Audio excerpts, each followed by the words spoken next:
Hello दोस्तों। तो चलिए आज का वीडियो स्टार्ट करते हैं। उससे पहले आपसे रिक्वेस्ट है कि अभी तक अगर आपने चैनल को सब्सक्राइब नहीं किया है तो प्लीज़ चैनल को सब्सक्राइब कर लीजिए और साथ ही वीडियोस को भी ज़्यादा से ज़्यादा लाइक और शेयर करिए। वीडियो में पहला क्वेश्चन पूछा गया है, क्वेश्चन नंबर 37।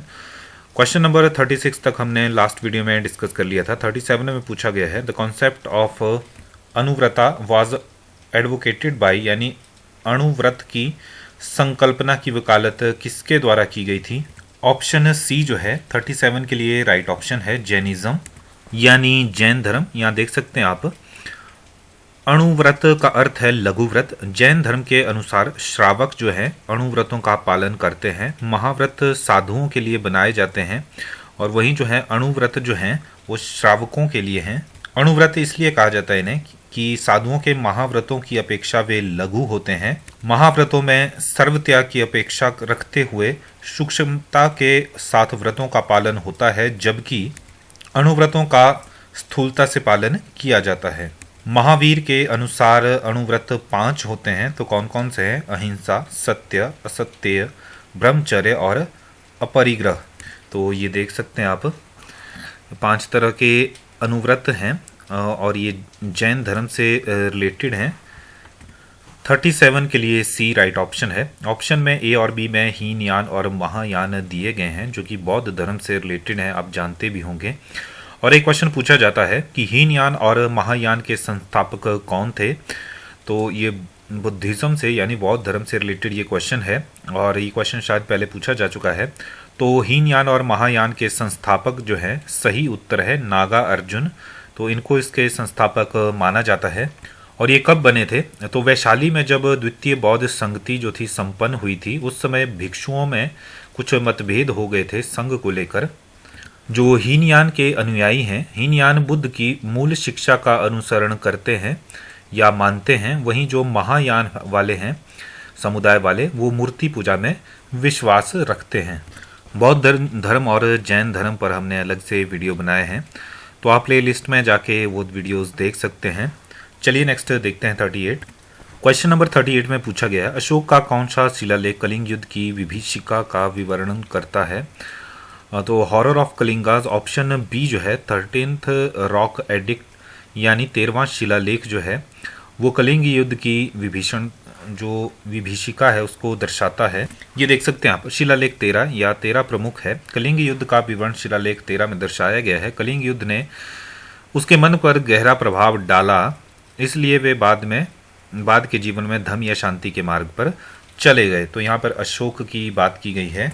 यहाँ पर देख सकते हैं आप, अशोक के 13वें शिलालेख के महत्वपूर्ण अंश इस प्रकार हैं। देवताओं के प्रिय राजा प्रियदर्शन ने अपने राज्याभिषेक के 8 साल बाद कलिंग को जीता। इसमें 1,50,000 व्यक्ति बंदी बनाकर निर्वासित कर दिए गए, 1 लाख लोगों की हत्या की गई तथा इससे कई गुना अधिक मारे गए। कलिंग पर विजय प्राप्त होने के बाद देवताओं के प्रिय ने धर्म की ओर, धर्म के लिए प्यार और धर्म शिक्षा के प्रति झुकाव महसूस किया। अब देवताओं के प्रिय कलिंग पर विजय प्राप्त करके गहरा पश्चाताप महसूस कर रहे हैं। अशोक की बात की गई है। ऑप्शन बी जो है 38 के लिए राइट आंसर था। 39 देख लेते हैं। इसमें पूछा गया है, निम्न में से किसने विक्रमादित्य की उपाधि धारण की। तो आप सभी जानते होंगे, ऑप्शन बी जो है चंद्रगुप्त द्वितीय, इनको जो था विक्रमादित्य की उपाधि दी गई थी या इन्होंने धारण की थी। तो गुप्त वंश के पराक्रमी शासक चंद्रगुप्त द्वितीय जो कि 380 से 412 ईस्वी तक शकों को शासक रहे थे और इन्होंने शकों को पराजित किया था। इस विजय के बाद उसे शाकारी कहा गया और उसने विक्रमादित्य की उपाधि धारण की। शकों पर विजय प्राप्त की थी, इसलिए इसको शाकारी भी कहा जाता था। और भी बहुत से लोगों ने विक्रमादित्य की उपाधि धारण की है। इसके बाद कुछ और राजा रहे हैं, जैसे सम्राट हेमचंद्र जो गुप्त सम्राट के बाद रहे थे, जिन्हें हेमू भी कहा जाता था। हेमू ने 7 अक्टूबर 1556 को दिल्ली की लड़ाई में अकबर की मुगल सेना को हराने के बाद शाही स्थिति का दावा किया और विक्रमादित्य की प्राचीन उपाधि धारण की, जिसे अतीत में हिंदू राजाओं द्वारा अपनाया गया था। तो पहले तो चंद्रगुप्त द्वितीय का नाम आता है, इसके बाद हेमचंद्र ने भी ये उपाधि धारण की थी। लेकिन क्वेश्चन में जो पूछा गया और ऑप्शन दिया गया है, तो ऑप्शन बी जो है इसके लिए राइट आंसर हो जाएगा। चलिए नेक्स्ट देखते हैं क्वेश्चन नंबर 40। इसमें पूछा गया है बीज गणित की खोज का श्रेय निम्न में से किसे दिया जाता है। 4 ऑप्शन दिए गए हैं आपके पास। बीज गणित जिसको एलजेब्रा भी कहा जाता है। तो क्वेश्चन है, अगर आप गूगल करेंगे भारत में बीज गणित का आविष्कारक किसे माना जाता है या किसे कहा जाता है, तो ऑप्शन ए आर्यभट्टा इसके लिए राइट आंसर हो जाएगा। एलजेब्रा की खोज जो थी भारत में आर्यभट्टा ने की थी। और अगर आप गूगल करेंगे जिसमें इंडिया नहीं लिखेंगे तो बीज गणित के आविष्कारक कौन हैं, तो इसमें मोहम्मद इबन मूसा अल ख्वारिज़मी, जो आप देख सकते हैं पेन से यहाँ लिखा गया है अल ख्वारिज़मी, तो फारस के थे ये। इनको जो था बीज गणित का खोज का श्रेय दिया जाता है मोहम्मद इबन मूसा अल ख्वारिज़मी। तो इंडिया नहीं लिखा हो तो बीज गणित के आविष्कारक ये हैं। अगर भारत में बीज गणित की खोज का श्रेय जो है फिर Aryabhatta, option A right answer हो जाएगा। और आंसर की के हिसाब से भी ऑप्शन ए राइट आंसर है 40 का। चलिए नेक्स्ट देख लेते हैं। प्रारंभिक मध्यकालीन भारत में पद जित्तल या जिट्टल से क्या संदर्भित था, तो सिक्के, ऑप्शन सी, या क्वाइंस इसके लिए राइट आंसर हो जाएगा। जित्तल अथवा जिट्टल जो थे सल्तनत काल में या प्रारंभिक मध्यकालीन भारत में प्रचलित चांदी के सिक्के थे, यानी सिक्के थे ये। इल्तुतमिश पहला तुर्क सुल्तान था जिसने शुद्ध अरबी सिक्के चलवाए। उसने सल्तनत कालीन 2 महत्वपूर्ण सिक्के चांदी का टका तथा तांबे का सिक्का जिसको जिट्टल कहा जाता था ये चलवाया। तो इल्तुतमिश के समय 2 प्रकार के सिक्के थे, एक चांदी का सिक्का था और एक जिसको टका कहते थे, और तांबे का सिक्का था जिसको जिट्टल कहते थे। तो ऑप्शन बी कॉइन या सिक्का इसके लिए राइट आंसर हो जाएगा। ये कहीं पर आपको देखने को मिलेगा कि विजयनगर सम्राट में चांदी के सिक्कों को जिट्टल कहा जाता था। अन्य सिक्के तांबे और सोने के होते थे, उन्हें जिट्टल, पाना, कासू, पगोड़ा आदि कहा जाता था। तो विजयनगर सम्राट के समय भी ये सिक्के चलते थे, यानी विजयनगर साम्राज्य के समय। चलिए नेक्स्ट देखते हैं। क्वेश्चन नंबर 42 में हमसे पूछा गया है निम्न में कौन सा चालुक्य नगर मंदिरों का नगर के रूप में जाना जाता है। ऑप्शन सी एहोल या एहोल जो है इसके लिए राइट आंसर हो जाएगा। तो एहोल को जो है मंदिरों का नगर के रूप से जाना जाता है। चालुक्य नगर है ये एक एहोल। तो भारत के कर्नाटक राज्य में एहोल को भारतीय वास्तुकला का उद्गम स्थल कहा जाता है। यह चालुक्यों की पहली राजधानी थी। यहाँ उन्होंने 6वीं शताब्दी ईस्वी पूर्व के कई मंदिर बनवाए थे।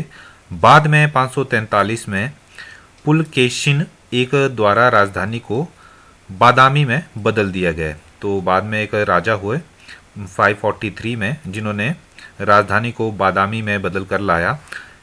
अन्यथा जो था 6वीं शताब्दी ईस्वी पूर्व तक जो था चालुक्यों की राजधानी जो थी एहोल ही थी, जो कि कर्नाटक का एक नगर था और इसी को ही मंदिरों का नगर नाम से जाना जाता है। चलिए नेक्स्ट देखते हैं। 42 के लिए सी राइट आंसर था। 43 में देख देते हैं मालिक काफूर किसका सेनापति था। तो option D none of these 43 के लिए राइट आंसर हो जाएगा। आप गूगल करेंगे तो मलिक काफूर जो था वो अलाउद्दीन खिलजी के एक सेनापति का नाम था। मलिक काफूर को ताज अली दीन इज अल दावल के नाम से भी जाना जाता था। वो दिल्ली सल्तनत के शासक अलाउद्दीन खिलजी का एक प्रमुख गुलाम सेनापति था। वो अपने दक्कन अभियान के दौरान अलाउद्दीन खिलजी सेना का सेनापति था। अलाउद्दीन खिलजी की सेना के सेनापति के रूप में काफूर ने 1306 में मंगोल आक्रमणियों को हराया था। तो मलिक काफूर जो था अलाउद्दीन खिलजी का सेनापति था। अलाउद्दीन खिलजी यहाँ पर ऑप्शन में नहीं दिया गया है, इसलिए 43 का डी जो है राइट ऑप्शन है, नन ऑफ दीज। चलिए नेक्स्ट देख लेते हैं क्वेश्चन नंबर 44। निम्न में से कौन सा संगीत वाद्य संयुक्त अथवा मूल में इंडो इस्लामिक नहीं था। Which of the following musical instrument was not composite और इंडो इस्लामिक इन ओरिजिन। तो 4 तरह के म्यूजिकल इंस्ट्रूमेंट आपको बताना है कि इंडो इस्लामिक ओरिजिन का कौन सा नहीं था। इसमें सितार, तबला, सारंगी ये सब जो थे इंडो इस्लामिक यानी इंडो इस्लामिक मूल के थे। जबकि बात करें शहनाई की तो शहनाई जो है सही उत्तर होगा। ये इंडो इस्लामिक वाद्य संगीत यंत्र नहीं था। पता नहीं संगीत वाद्य यंत्र भी इस्लामिक या फिर दूसरे धर्मों से रिलेटेड हैं। चलिए नेक्स्ट देखते हैं। 44 का डी राइट ऑप्शन था। आप गूगल करेंगे तो आपको 44 का ऑप्शन डी शहनाई जो है देखने को मिल जाएगा इजीली। ये क्वेश्चन मुझे लगा ये क्वेश्चन बहुत मुश्किल से मिलेगा। चलिए नेक्स्ट देखते हैं। 45 इसमें पूछा गया है, भक्त तुकाराम किस मुगल शासक के समकालीन था या थे। बात करें तुकाराम जी की तो भक्त तुकाराम जी एक मराठी भक्ति कवि और भगवान कृष्ण के भक्त थे, जिनका जन्म जो था 1608 ईस्वी में हुआ था और इनकी मृत्यु जो थी 1649 ईस्वी में हो गई थी।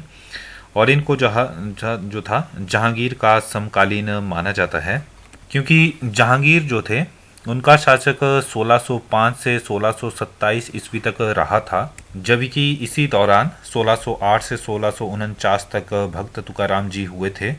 हालांकि 1628 से 1666 तक जो थे शाहजहां भी मुगल शासक रहे थे,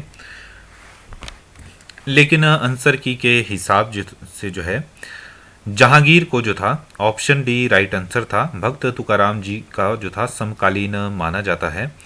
तो याद रखेंगे आप, ऑप्शन डी जो है राइट आंसर है 45 के लिए। और भक्त तुकाराम जी जो थे 1608 में इनका जन्म हुआ था और 1649 में इनकी मृत्यु हो गई थी।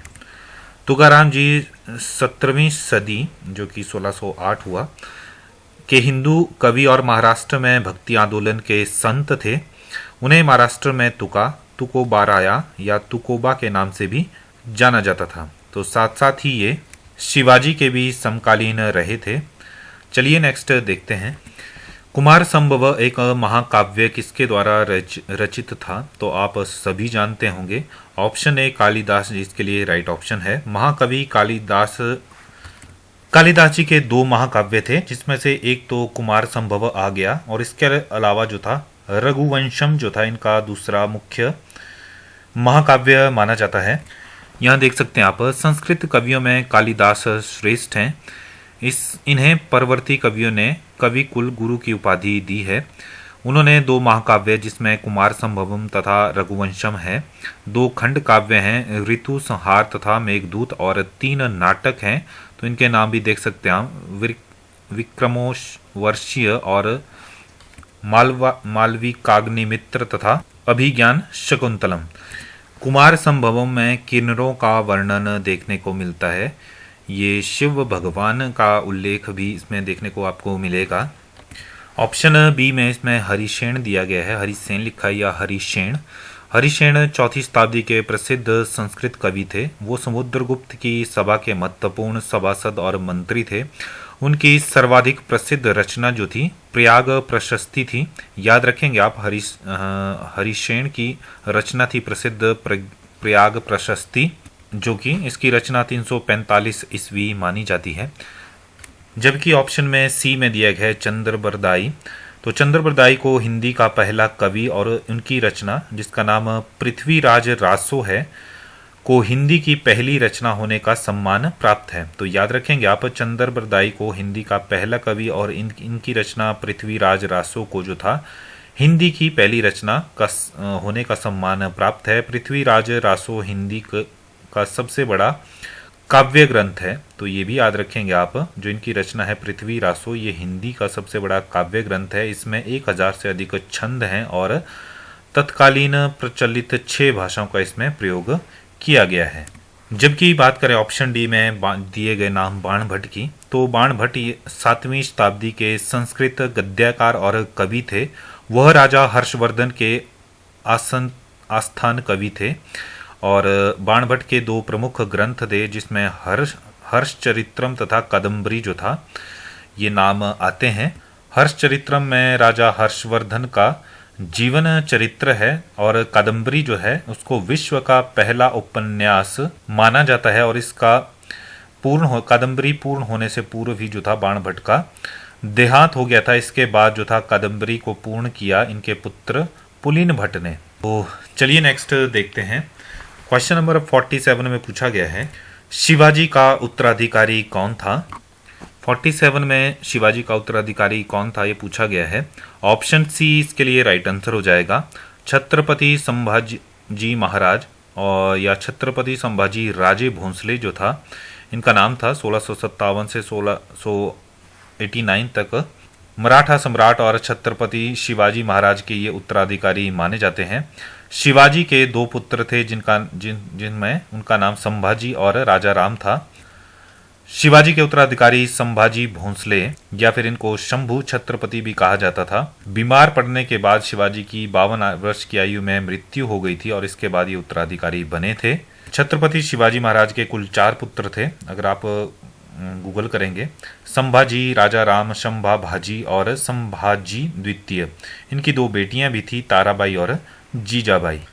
शिवाजी का जन्म माना जाता है 19 फरवरी 1630 को शिवनेर दुर्ग में, जबकि इनका निधन जो है 5 अप्रैल 1680 को रायगढ़ किले में हुआ था। या कहीं पर आपको 3 अप्रैल भी देखने को मिलेगा, थोड़ा सा इसमें संशय है। इनकी जन्म और मृत्यु दोनों में ही है। उनका जन्म कहीं पर आपको 19 फरवरी 1630 देखने को मिलेगा, कहीं पर आपको अप्रैल 1627 देखने को मिलेगा। वैसे ही मृत्यु कहीं पर आपको 3 अप्रैल 1680 रायगढ़ किला या कहीं पर आपको 5 अप्रैल 1680 रायगढ़ किला देखने को मिलेगी। तो ऑप्शन सी जो है 47 के लिए राइट आंसर था। 48 देख लेते हैं। भारत में अंग्रेजों द्वारा निर्मित पहला किला निम्न में से कौन था? तो ऑप्शन 20 के लिए राइट आंसर है। अंग्रेजों द्वारा भारत में पहला जो किला बनाया गया था वो था फोर्ट सेंट जॉर्ज। यह अंग्रेजों द्वारा बनाया गया किला था जिसकी स्थापना 1644 में 1644 में तटीय शहर मद्रास, जिसको आजकल हम चेन्नई के नाम से जानते हैं, की गई थी। किले में वर्तमान में तमिलनाडु विधानसभा और अन्य आधिकारिक भवन हैं। तो आप ऑप्शन 20 के लिए राइट आंसर है। 1644 आप याद रखेंगे और शहर मद्रास या चेन्नई जो है ये भी आप याद रखेंगे। भारत का पहला गवर्नर जनरल कौन था? तो आप सभी जानते होंगे। सबसे पहले 1828 में भारत के गवर्नर जनरल के रूप में नामित होने वाले व्यक्ति थे लॉर्ड विलियम बेंटिक। ऑप्शन इसके लिए राइट आंसर हो जाएगा। उन्होंने 1828 से 1835 तक भारत के गवर्नर जनरल के रूप में जो था कार्य किया था।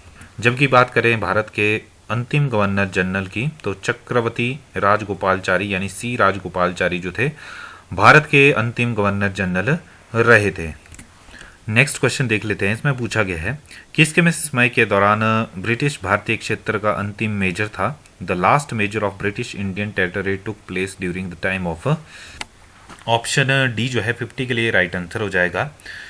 तो लॉर्ड डलहौजी के समय जो था दौरान जो था ब्रिटिश भारतीय क्षेत्र का अंतिम मेजर था ये।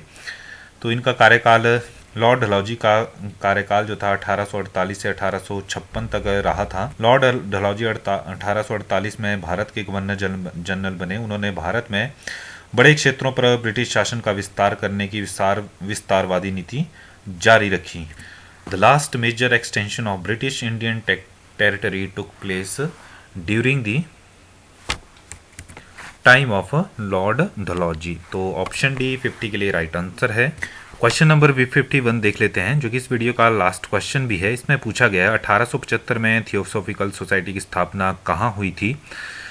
तो ऑप्शन ए इसके लिए राइट आंसर है। आप देख सकते हैं यहाँ पर बताया गया है मैडम HP वलावात्सकी और कर्नल MS उलकॉट ने 1875 में अमेरिका में थियोसॉफिकल सोसाइटी की स्थापना की। उन्होंने 1882 में 1882 में अपना मुख्यालय जो था मद्रास में स्थानांतरित किया था। तो आप देख सकते हैं, नीचे भी देख सकते हैं आप, स्थापना रूस निवासी महिला मैडम हेलिना वालास्की, इनका नाम देख सकते हैं, और अमेरिकन निवासी था कर्नल हेनरी स्टील ऑलकॉट।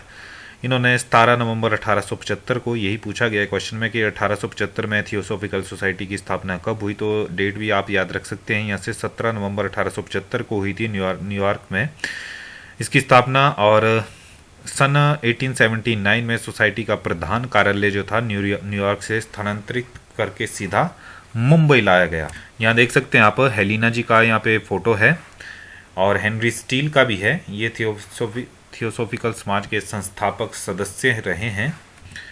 तो चलिए, आज के वीडियो में इतना ही। वीडियो आपको अच्छा लगता है तो लाइक शेयर करते रहिए, साथ साथ चैनल को भी ज़रूर सब्सक्राइब करिए। धन्यवाद।